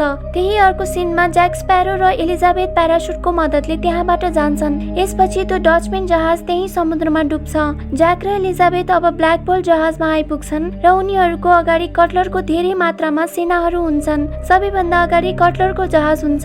त्यही बेला समुद्रको मुनिबाट डचम्यान जहाज निक्लिन्छ जसको नयाँ क्याप्टेन अब विल भएको हुन्छ। विल अझै पनि जिउँदै हुन्छ। कटलर सोच्दै हुन्छ कि विल उसको साथ दिन्छ। यहाँ ब्ल्याक पर्ल र डचम्यान जहाजको बीचमा कटलरको जहाज आइपुग्छ। दुईवटा नै जहाजले उनीहरूलाई हमला गर्छन् र जहाजलाई छेदविच्छेद गरिदिन्छन्। यो देखेर इस्ट इन्डिया कम्पनीको जहाजहरू उनीहरूलाई जित्न सकिँदैन भनेर पछाडि फर्केर फिर्ता जान्छन्। अब रुल्सको हिसाबले विल अब धरतीमा मात्र 10 वर्षमा एकचोटि जान सक्छन्। अब उसको काम आत्माहरूलाई एक ठाउँबाट अर्को ठाउँमा लाने हुन्छ। ऊ आफ्नो त्यो काम सुरु गर्नुभन्दा अगाडि एकपल्ट एलिजाबेथलाई भेट्न चाहन्छ र जानुभन्दा अगाडि उसले एउटा बक्स जसमा उसको मुटु हुन्छ उसले त्यो बक्स एलिजाबेथलाई दिन्छ। ऊ अब त्यहाँबाट जान्छ। अर्को सिनमा हामी देख्छौँ कि ज्याक स्प्यारोलाई बार्बोसाले धोका दिएर एउटा सामुद्रिक टापुमा छोडेर जान्छ। बार्बोसा अब फाउन्टेन अफ युथ खोज्नको लागि जान्छ जसले मानिसहरू सधैँ जवान रहन सक्थे, जसको लागि उसलाई नक्साको जरुरत हुन्छ। अब ऊ त्यो नक्सा हेर्छ अनि देख्छ कि त्यो नक्साको बीचमा ठुलो धुलो परेको हुन्छ। वास्तवमा त्यो नक्सा सुरुमा ज्याकले नै चोरेको हुन्छ। अब हामी देख्छौँ कि ज्याक एउटा सानो बोटमा त्यही नक्सालाई हेर्दै हुन्छ जसको सहाराले ऊ अब आफ्नो गन्तव्यतिर अगाडि बढ्छ। यसपछि हामी पोस्ट क्रेडिट सिनमा 10 वर्षपछिको सिन देख्छौँ जहाँ विल त्यहाँ आएको हुन्छ। यहाँ उसले एलिजाबेथ र आफ्नो छोरा हेनरीलाई भेट्छ र पाइरेट्स अफ द क्यारिबियनको पार्ट 3 यही समाप्त हुन्छ। धन्यवाद। स्वागत छ तपाईहरूलाई चलचित्र एक्सप्लेनरमा र आज मैले भन्न गइरहेको चलचित्र पाइरेट्स अफ द क्यारिबियनको पार्ट 4 हो। चलचित्रको सुरुमा नाविकहरूले स्पेनको समुद्रबाट एक व्यक्तिलाई बचाउँछन् अनि त्यो मान्छेबाट केही जानकारी सुनेर उसलाई राजा कहाँ लगिन्छ, जहाँ उसले बताउँछ कि ऊ जोआन पोन्स डे लियोनको जहाजको क्रू मेम्बर हो र उसलाई जोआनको पुस्तक पनि दिन्छ, जुन पढेर राजाले थाहा पाउँछन् कि जोआनको जहाज 200 वर्ष पहिले डुबेको थियो किनभने उनी फाउन्टेन अफ युथको खोजीमा गएका थिए र अब राजाले आफ्नो नौसेनालाई त्यही दिशामा पठाउँछन्। अर्कोतर्फ इङ्ल्यान्डमा गिब्सलाई ज्याक फन्टानेर उसलाई मृत्युदण्डको लागि प्रस्तुत गरिएको छ, जहाँ ज्याक न्यायाधीशको भेषमा आइपुग्छ र गिब्सलाई आजीवन कारावासको सजाय दिन्छ। अब गिब्सलाई लन्डन टावरमा पठाइनेछ। उसलाई एउटा गाडीमा राखिन्छ जहाँ ज्याकले आफ्नो भेष बदल्छ र ऊ सँगै सवारी गर्छ। उसले भन्छ कि उसले पहिले नै चालकलाई पेमेन्ट गरिसकेको छ, जस अनुसार अब चालकले तिनीहरूलाई लन्डनको सडक बाहिर लगेर छोड्नेछन्। ज्याकले सोधेपछि गिब्स भन्छ कि ऊ लन्डन यो कारणले आएको थियो जब उसले सुन्यो कि ज्याक फाउन्टेन अफ युथ खोज्नको लागि चालक दल खोज्दैछ। तर यहाँ यो झुटो खबर साबित हुन्छ। तिनीहरूले यहाँ थाहा पाउँछन् कि एक ठगले ज्याकको नाम प्रयोग गरिरहेको छ। यसैबीच गाडी रोकिन्छ र उनीहरूले थाहा पाउँछन् कि उनीहरूलाई शाही गार्डहरूले घेरेका छन्। तिनीहरूले गिब्सलाई त्यहाँ छोडेर ज्याकलाई राजा जर्जलाई भेट्न दरबारमा लैजान्छन्। दरबारमा ज्याकलाई भेट्न राजा जर्ज आउँछन्। राजाले उसलाई नक्सा हेरेर स्पेनी नौसेना भन्दा अगाडि फाउन्टेन अफ युथमा लैजान आग्रह गर्छन्। साथै उनले ज्याकलाई जहाज, चालक दल र क्याप्टेन दिन्छन् जो बार्बोसा हुन्छ। बार्बोसाले एउटा खुट्टा गुमाएर राजाको नौसेनामा सामेल भएको हुन्छ। अब राजाको आदेशमा उसले नचाहेर पनि ज्याकलाई आफूसँगै लैजानु पर्ने हुन्छ। ज्याकले बार्बोसालाई ब्ल्याक पर्ल जहाजको बारेमा सोध्छ। उसले भन्छ कि त्यो जहाज त डुबिसक्यो, मैले उसलाई बचाउन धेरै कोसिस गरेँ जसमा मेरो एउटा खुट्टा पनि गुम्न गयो र दुश्मनहरूले उसलाई डुबाएर नै छोडे। यो सुनेर ज्याक रिसाएर उमाथि आक्रमण गर्छ तर गार्डहरूले उसलाई रोक्छन्। अब ज्याकले राजालाई गफमा बोलाएर गार्डहरूलाई छलेर ऊ कोठाको माथिल्लो झ्यालबाट भाग्छ। तर पछाडिबाट एक गार्डले उसलाई गोली हान्ने प्रयास गर्छ तर टिकले ज्याकलाई बचाउँछ। उसले ज्याकलाई बारमा लैजान्छ। उसले भन्छ कि ज्याकले क्रूहरू जम्मा गरेर फाउन्टेन अफ युथ जान लागेको कुरा सुनेर ज्याकलाई भेट्न आएको हो ताकि त्यो फाउन्टेन अफ युथको पानी पिउनु अगाडि एउटा रिचुअल्स गर्नुपर्ने हुन्छ। तर टिकलाई ती मध्ये एक मात्र थाहा छ जसमा 2वटा चाँदीको प्याला आवश्यक पर्दछ। ज्याकसँग जहाज छैन, त्यसैले टिकले बारमा चालक दलको खोजी गरिरहेका मानिसहरूलाई देखाउँछ अनि आफै गायब हुन्छ। ज्याक तिनीहरू मध्ये एक कहाँ जान्छ जसले उसलाई एक ठगको रूपमा सोध्छ र उसको मजाक बनाउँछ। उनीहरूले असली ज्याक त भित्र छ भनेर भन्छन्। ज्याक जिज्ञासु भएर भित्र जान्छ र उसलाई देखेर ठग भाग्न खोज्छ तर ज्याकले उसलाई समात्छ र तिनीहरूको झगडा हुन्छ। ज्याकले ठगसँग लडाई हारेपछि त्यो व्यक्तिको भेष फुकाल्छ जसमा उसले पत्ता लगाउँछ कि त्यो ठग वास्तवमा ज्याकको प्रेमिका एन्जेलिका हुन्छे। ज्याकले उसलाई आफ्नो भेष रिस्क लिनको कारण सोध्छ, जसमा एन्जेलिका भन्छन् कि उनी पनि फाउन्टेन अफ युथ जान चाहन्छन्। कुराकानीको बीचमा चालक दलका सदस्यले उनीहरूलाई गार्डहरूको आगमनको बारेमा जानकारी दिन्छन्। केही क्षणमा गार्डहरू ढोका फोडेर त्यहाँ आउँछन्। ज्याक र एन्जेलिका उनीहरूसँग लड्छन्, तर उनीहरूका टोलीको संख्या थोरै र गार्डहरूको संख्या धेरै भएर दुवैजना खुट्टाबाट भाग्छन्। गार्डहरूले तिनीहरूलाई पछ्याएपछि तिनीहरू पानीमा खस्छन्। त्यहाँ ज्याकले एन्जेलिकालाई रिचुअल्सको बारेमा सोध्छ, जसमा एन्जेलिकाले मर्मेडको आँसुको बारेमा भन्छन्। एन्जेलिका रिचुअल्सको बारेमा भन्दै हुन्छन् र अचानक एउटा तीर आएर ज्याकलाई हान्छ र ऊ बेहोस हुन्छ। यसैबीच बार्बोसाले गिब्सलाई ज्याकको ठेगानाको बारेमा बताउन भन्छ अथवा उसलाई फाँसी दिइनेछ भनेर धम्की दिन्छ, तर ज्याक प्रति वफादार रहेको गिब्सले उसको बारेमा जानकारी दिँदैनन्। यहाँ बार्बोसाले उसलाई झुन्ड्याउन लागेको हुन्छ र गिब्सले ज्याकले दिएका चार्टहरू निकाल्छ र तिनीहरूलाई जलाइदिन्छ अनि भन्छ कि उसले चार्टहरू आफ्नो दिमागमा याद गरेको छ। अब यहाँ फाउन्टेन अफ युथ जाने बाटो उसलाई मात्र थाहा हुन्छ। बार्बोसाले उसलाई चालक दलमा सामेल गर्छ र यात्राको लागि अगाडि बढ्छ। गिब्सले उसलाई बाटो देखाउँदै अगाडि बढिरहेको हुन्छ, तर सुरुमा बार्बोसाले उसलाई विश्वास गर्दैन।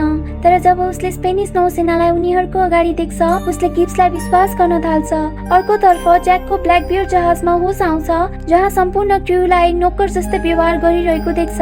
चालक दलका सदस्यहरू मध्ये एकले ज्याकलाई जहाजको बारेमा बताउँछ र उसलाई बाँधिएको मानिस देखाउँछ, जो समुद्री डाकुहरूको विरुद्धमा थियो। उसले उसलाई एन्जेलिका ब्ल्याकबियर्डको दाहिने हात हो भनेर भन्छ, जसमा ज्याकले एन्जेलिकालाई समात्छ। उसले पत्ता लगाउँछ कि उनी ब्ल्याकबियर्डकी छोरी भएको नाटक गरेर जहाजको कमान्ड आफूले हासिल गरेकी थिइन्। ज्याक अब फाउन्टेन अफ युथको बारेमा सबै कुरा जान्न चाहन्थ्यो कि आखिर कसरी मान्छेको आयु बढ्छ भनेर। एन्जेलिका भन्छन् कि त्यसको लागि मर्मेडको आँसु अनि फाउन्टेन अफ युथको पानी र चाँदीको प्याला चाहिन्छ। यस विधिबाट हामी अर्को मान्छेको आयु चोर्न सक्छौँ। ज्याक यो थाहा पाएपछि फाउन्टेन अफ युथ खोज्न चाहँदैन, किनभने ऊ कसैको पनि आयु चोर्न चाहँदैन थियो। एन्जेलिका भन्छन् कि मसँग एक खास चिज छ जुन तिमीलाई चाहिएको छ। उनी उसलाई एउटा कोठामा लान्छन् र दराजभित्र देखाउँछिन्। त्यहाँ बोतलभित्र धेरै जहाजहरू बन्द भएका थिए। यिनीहरू बीच उसले आफ्नो ब्ल्याक पोल जहाज पनि त्यहाँ भएको देख्छ। ब्ल्याकबियर्डले आफ्नो जादुले यो सब जहाजहरू बोतलभित्र बन्द गरेको हुन्छ। एन्जेलिका भन्छन् कि मलाई फाउन्टेन अफ युथसम्म जान मद्दत गर, जसको बदलामा तिमी यो सबै जहाज राख्न सक्छौ। साथै उनले यो नि भन्छन् कि ब्ल्याकबियर्ड उनको असली बुवा हो। उनी खासमा आफ्नो बुवाको लागि फाउन्टेन अफ युथ जान चाहन्थिन्। अब उनीहरू समुद्रको छेउमा पुग्छन्, जहाँ उनीहरू मर्मेडहरूलाई समाउन चाहन्थे। उनीहरू मर्मेडलाई समाउनको लागि एउटा जाल बिछ्याउँछन्। ब्ल्याकबियर्ड पासोको लागि केही मान्छेहरूलाई समुद्रमा छोडिदिन्छ र एउटा चम्किलो लाइट बाल्छ, किनभने लाइटहरूले मर्मेडलाई आकर्षित गर्थ्यो। केही समयपछि त्यहाँ धेरै मात्रामा मर्मेडहरू आउँछन्, जो मान्छेहरूलाई हमला गर्न थाल्छन्। वास्तवमा मर्मेडहरूले मान्छेलाई आफ्नो आहारको रूपमा खाने गर्थे। मान्छेहरूले पनि उनीहरूलाई हमला गर्छन्, तर पानीमा मर्मेडहरूलाई जित्न गाह्रो हुन्छ। त्यहाँ ज्याक बिल्डिङको माथि हुन्छ र उसले तेलको ट्याङ्कलाई लिक गरेर ठुलो ब्लास्ट गर्छ, जसको कारणले मर्मेडहरू त्यहाँबाट भाग्छन्। यहाँ ब्ल्याकबियर्डले उनीहरूलाई कुनै पनि मर्मेड बाँकी छन् भने समात्न भन्छ, जसमा फिलिपले सेरेना नामक जलपरी भेट्टाउँछ र उसलाई जालको सहारामा समातिन्छ। ब्ल्याकबियर्ड र चालक दल अब नजिकैको टापुमा जान्छन्, जहाँ पोन्स डे लियोनको जहाज र युथ अफ फाउन्टेन अवस्थित हुन्छ। जब तिनीहरू अगाडि बढ्छन्, बार्बोसा, गिब्स र केही अन्य चालक दल सदस्यहरूसँग त्यहाँ आइपुग्छन्। उनीहरू जहाजलाई समुद्रमा छोडेर आएका हुन्छन्, जहाँ मर्मेडहरूले जहाजलाई पानी मुनि तानेर ध्वस्त पारिदिन्छन्। यसको कुनै चिन्ता नगरी उसले गिब्सलाई दिशा बताउन भन्छ। टापुको अर्को छेउमा ज्याकले आफ्नो कम्पास मार्फत एन्जेलिका र ब्ल्याकबियर्डलाई बाटो देखाउँदै हुन्छ। त्यहाँ चालक दल र सेरेना ग्लासको भाँडोमा उनीहरूसँगै हुन्छन्। ज्याकले तिनीहरूलाई अगाडि लिएर गइरहेको हुन्छ, तर तिनीहरू एक चट्टानबाट अर्को चट्टानमा जाने बाटो नभएर उसले तिनीहरूलाई वैकल्पिक बाटो खोज्न आग्रह गर्दछ। ब्ल्याकबियर्डले ज्याकलाई चट्टानबाट हाम फाल्न भन्छ, तर ज्याकले अस्वीकार गर्छ। उसको छोरी त्यहाँबाट हाम फाल्न चाहन्थे।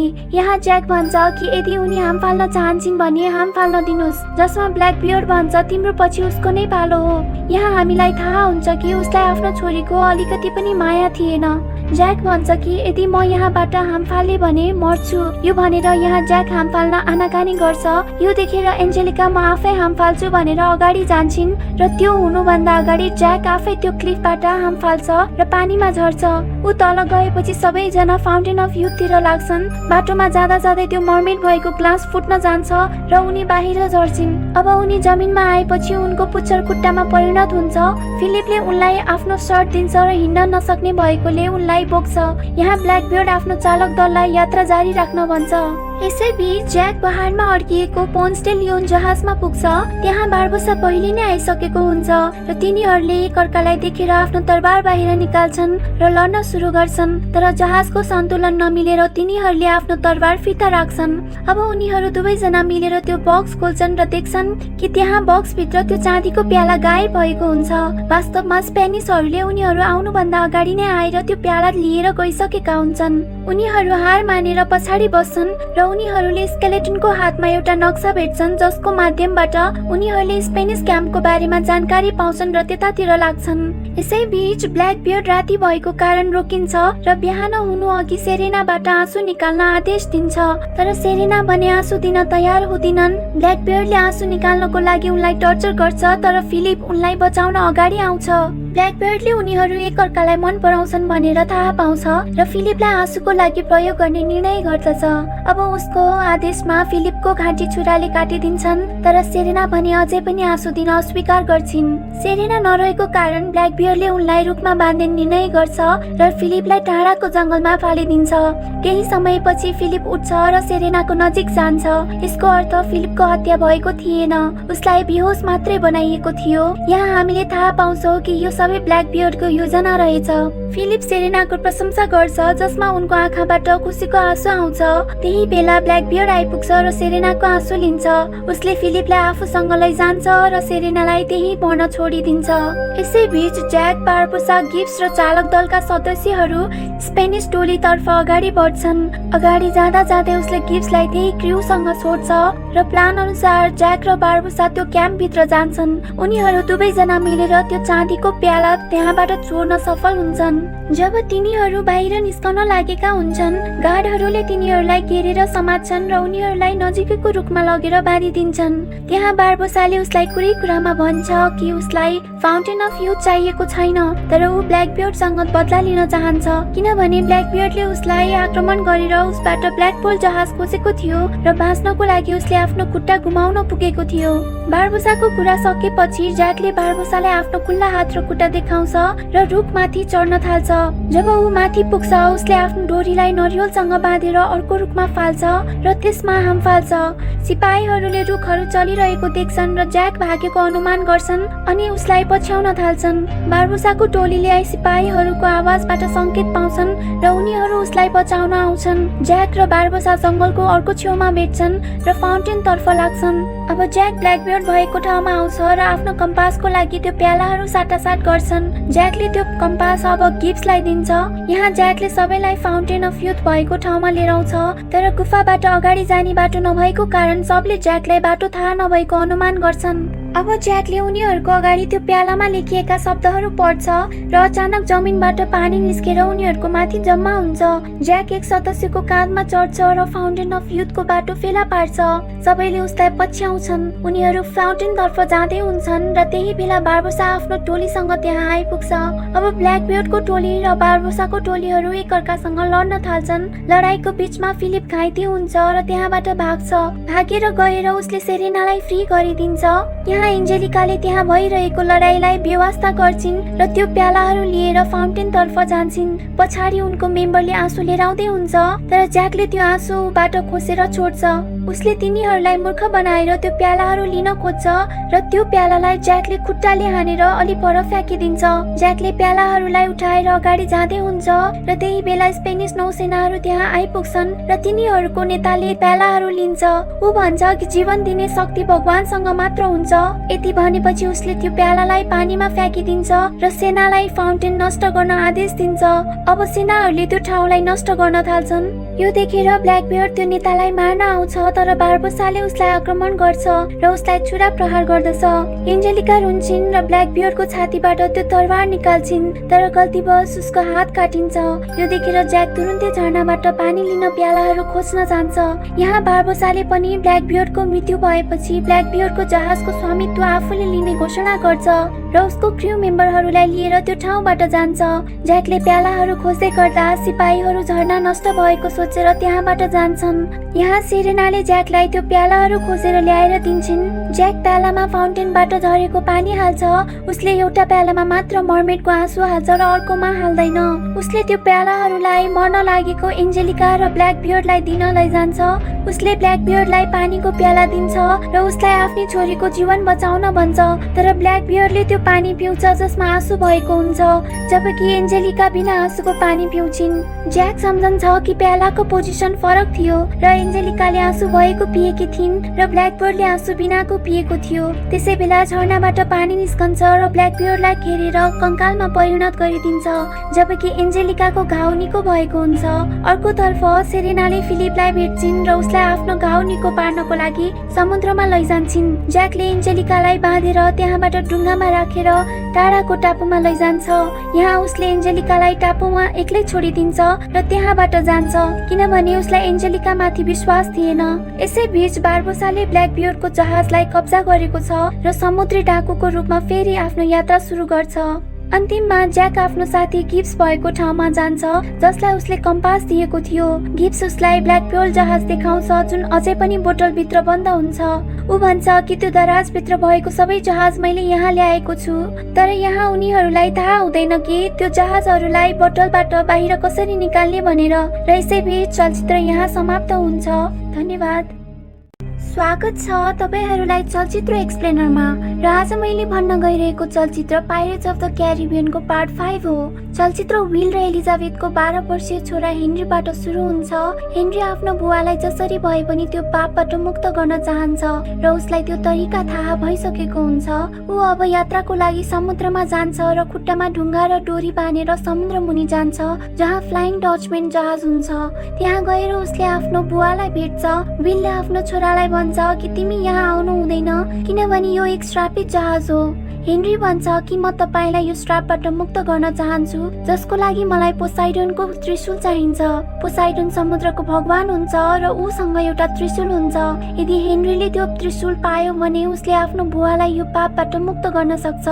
उसले विललाई थप भन्छ कि त्रिशूल फेला पार्न उसलाई ज्याकको मद्दत चाहिन्छ, तर विलले रिसले उसको कुरालाई मान्दैन अनि उसलाई त्रिशूल र ज्याक दुवैको खोजी गर्न रोक्छ अनि उसलाई फिर्ता पठाइदिन्छ।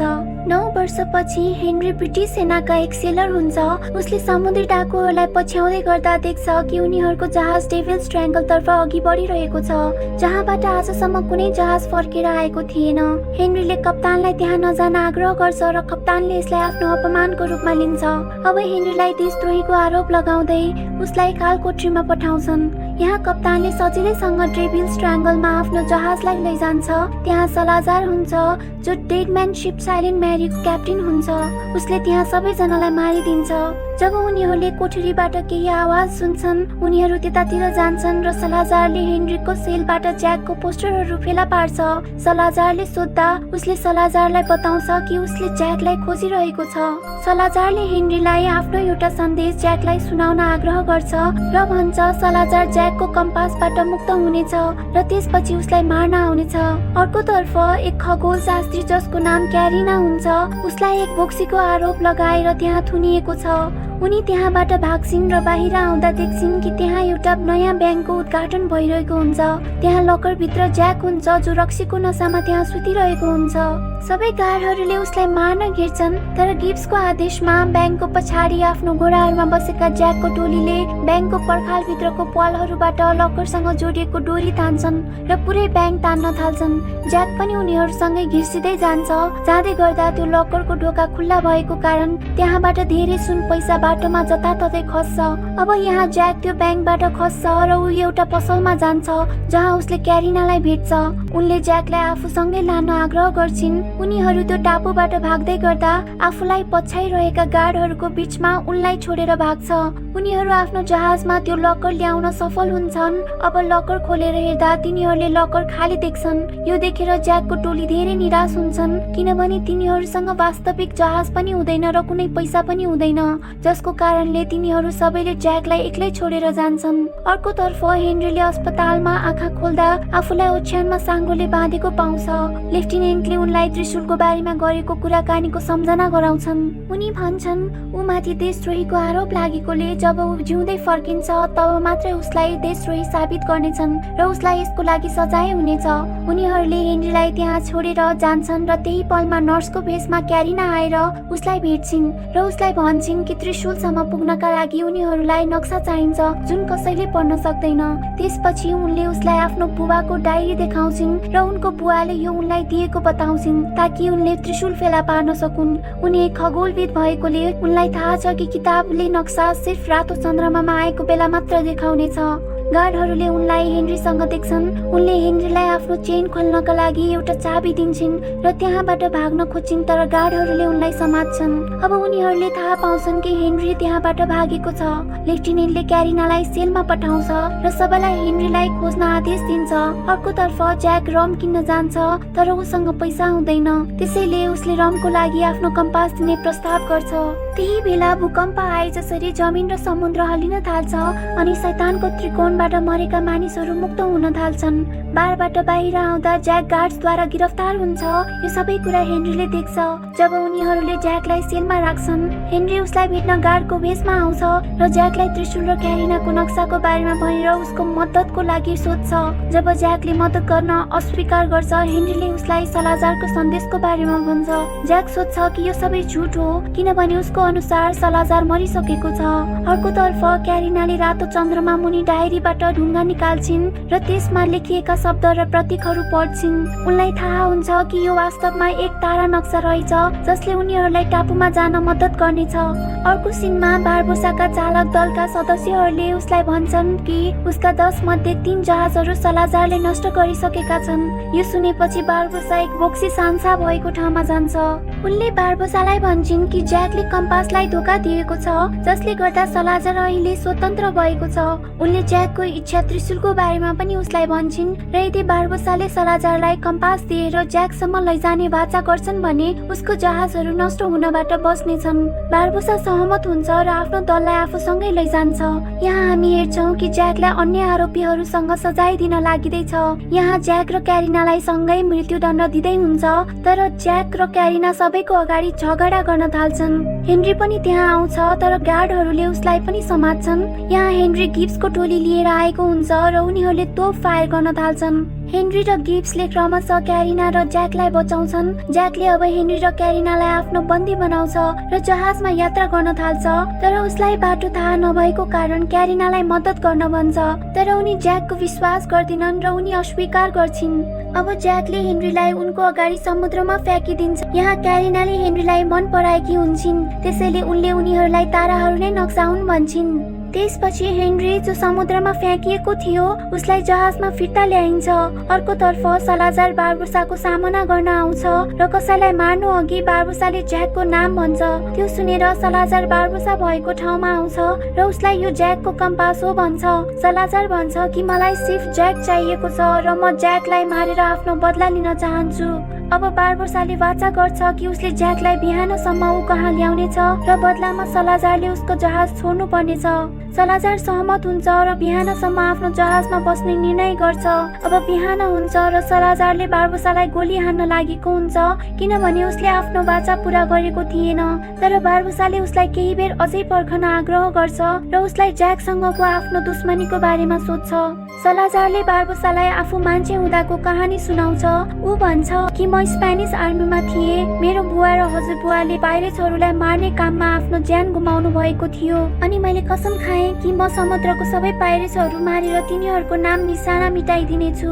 मैले लगभग सबै पाइरेट्सलाई मारिसकेको थिएँ, तर अन्तिममा बाँकी भएका पाइरेट्सहरू सबैजना एक भए। मैले उनीहरूलाई हमला गरेँ र उनीहरूको जहाजलाई नष्ट पारिदिएँ। उनीहरूको क्याप्टेन पनि लडाईँमा मर्यो, तर मर्नुभन्दा अगाडि उसले आफ्नो कम्पास ज्याक स्प्यारोलाई दिएको थियो अनि भनेको थियो तिमीलाई जे चाहिन्छ यो कम्पासले तिमीलाई मार्गदर्शन गर्नेछ, बस तिमीले यो कम्पासको गलत प्रयोग नगर। त्यसपछि ज्याक त्यहाँबाट गयो र जाँदै गर्दा उसले मलाई उसको अगाडि सरेन्डर गर्न भन्दै थियो, तर म भित्र रिस धेरै भएको कारणले उसलाई फलो गर्न थाले। ऊ डेभिल ट्रायंगल तर्फ जान थाल्यो र त्यहाँ भित्र जानु अगाडि उसले आफ्नो जहाज ढल्कायो, जसले गर्दा उसको जहाज घुमेर पछाडि फर्कियो। तर गल्तीवश हाम्रो जहाज डेभिल ट्रायंगल भित्र छिर्न पुग्यो, जहाँ पानीको लेभल एकदमै थोरै थियो र एक श्रापित ठाउँ थियो। अनि हाम्रो जहाजमा आगो लागेर पुरै पानीमा डुब्न गयो अनि हामीहरू सबैको मृत्यु भएको थियो।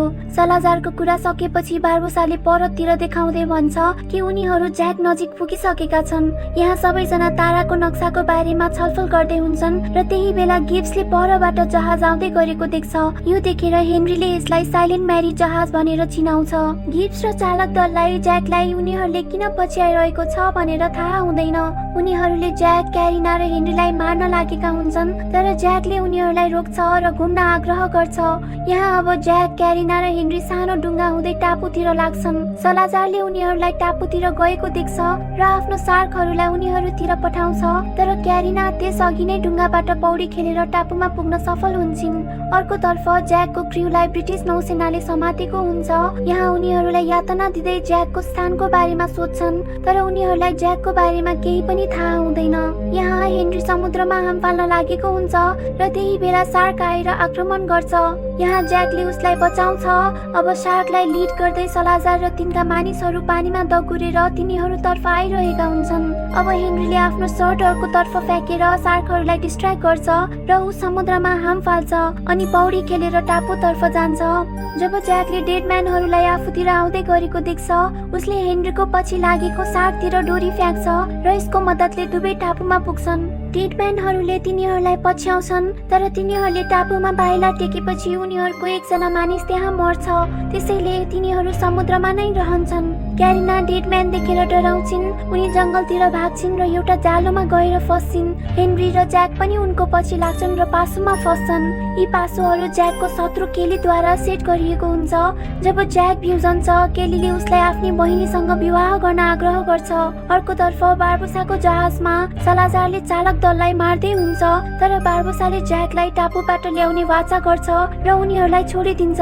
जब ज्याक विवाह गर्न लागेको हुन्छ, बारबोसा आफ्नो टोलीसँग आउँछ र केलीलाई गोली हान्छ। उसले ज्याकसँग सम्झौता गर्छ कि उसले उसलाई सलाजारलाई हस्तान्तरण गर्दैन यदि ज्याकले उनीहरूलाई त्रिशूलसम्म जान ब्ल्याक पर्ल दिन्छ भने। उसले ज्याकको ब्ल्याक पर्ल जहाज भएको बोतल तोड्छ र ज्याकले यसलाई समुद्रतिर लैजान्छ। केही पलमा यो ठुलो जहाजमा परिणत हुन्छ। बारबोसाले अब ज्याक, हेनरी र क्यारिनालाई जहाजमा बाँधिदिन्छ। यहाँ क्यारिनाले आफूलाई नक्साको बारेमा सबै थाहा छ भनी भन्छन्। यो कुरामा हेनरीले उनको साथ दिएको देखेर बारबोसाले उनलाई मुक्त गर्छ र उनलाई व्हील दिन्छ ताकि उनले उनीहरूलाई त्रिशूल भएको टापुसम्म लैजान सकुन्। अर्कोतर्फ गिब्स र चालक दल नौसेना कक्षहरूबाट भाग्छन् र डुङ्गामा ब्ल्याक पर्ल तर्फ जान्छन्। बारबोसाले क्यारिनाको हातमा पुस्तक देख्छ र उनलाई भन्छ कि यो किताब धेरै वर्ष पहिले चोरी भएको थियो र यसमा एउटा रुबी पनि थियो। जब क्यारिनाले रुबीलाई बाहिर निकालेर देखाउँछिन्, बाँदरले यसलाई लैजान्छ। क्यारिना भन्छन् कि उनका बुबाले उनलाई यो दिएका थिए। यो सुनेर बारबोसाले उनको नाम सोध्छ र नाम सुनेर ऊ छक्क पर्छ। बारबोसा अझै पनि यसबारे सोचिरहेको हुन्छ र ज्याकले बारबोसालाई आफूतिर बोलाउँछ। हामीले यहाँ थाहा पाउँछौँ कि क्यारिना बारबोसाकी छोरी रहेछिन्।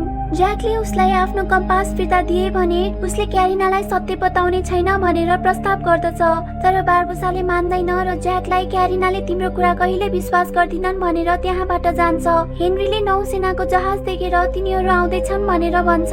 यहाँ बारबोसाले सबैलाई तयार हुन आग्रह गर्छ, तर साइलेन्ट मेरीले त्यस जहाजलाई नष्ट गर्छ र सलाजार ब्ल्याक पर्ल नजिक आउन थाल्छ।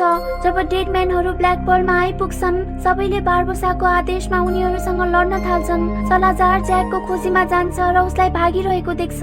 अब उनीहरू एक आपसमा लड्न थाल्छन्।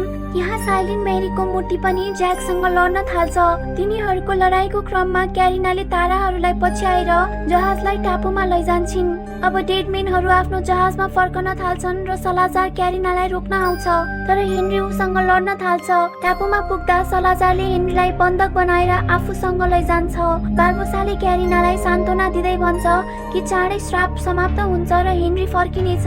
यहाँ उनीहरू सबैजना टापुतिर हेर्न थाल्छन्, जहाँ ढुङ्गाहरू घामको किरणमा चम्कन थाल्छन् र रातो रूपी ढुङ्गाहरू ताराको नक्सा जस्तै एकअर्कासँग जोडिन थाल्छन्। तर यहाँ एउटा ढुङ्गा अझै हराइरहेको थियो। अब क्यारिना, बारबोसा र ज्याक टापुमा जान्छन्।